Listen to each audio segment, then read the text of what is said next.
ఉండండి. తండ్రి వలన ఇయ్యబడిన వాగ్దానం నెరవేరే వరకు మీరు ఎక్కడ ఉండాలా? ఎక్కడ ఉండాలండి? యెరూషలేములో ఉండాలా. దేవుడు నిర్ణయించిన స్థలంలో ఉండాలా.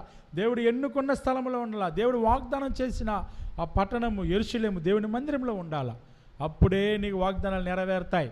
నువ్వు సంవత్సరానికి ఒకసారి వచ్చి వాగ్దానాలు తీసుకొని సంవత్సరానికి ఒక తరవ మందిరానికి వచ్చి, దేవా నా బిజినెస్ ఆశీర్వదించు, నాకు బిడ్డని, నాకు పెళ్ళి చేయి, నాకు బంగళా కారు అది ఇది అని నెలల తరబడి వారాల తరబడి దేవుని మందిరానికి రాకుండా నీకు ఇష్టం వచ్చి వస్తూ పోతూ ఉండి నువ్వు ఉంటే దేవుని వాగ్దానం ఏమాత్రం కూడా నెరవేరు.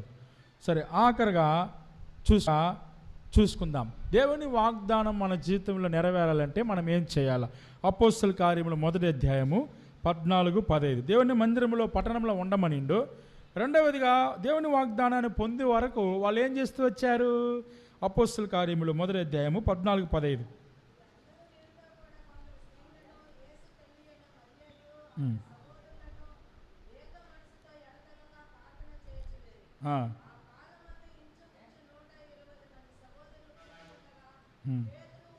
పట్టణంలో ఉండి ప్రార్థన చేస్తూ వచ్చారు.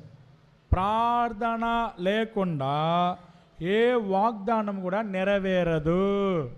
యేసు ప్రభుతో పాటు శిష్యులుగా ఉండి ఆశ్చర్యములు అద్భుతములు చూసిన వారికే దేవుడు వాగ్దానం చేసిన పరిశుద్ధ ఆత్మదేవుని పొందాలంటే వారి జీవితంలో ప్రార్థన అవసరమైతే, మరి నీకు నాకు ప్రార్థన ఎంత ప్రాముఖ్యత అనే జీవితంలో వాగ్దానాలు నెరవేరాలంటే, వాగ్దానం తీసుకున్న తర్వాత చదువుతావు, పక్కన పెడతావు, దాని గురించి ప్రార్థించవు, ఏం మాత్రం కూడా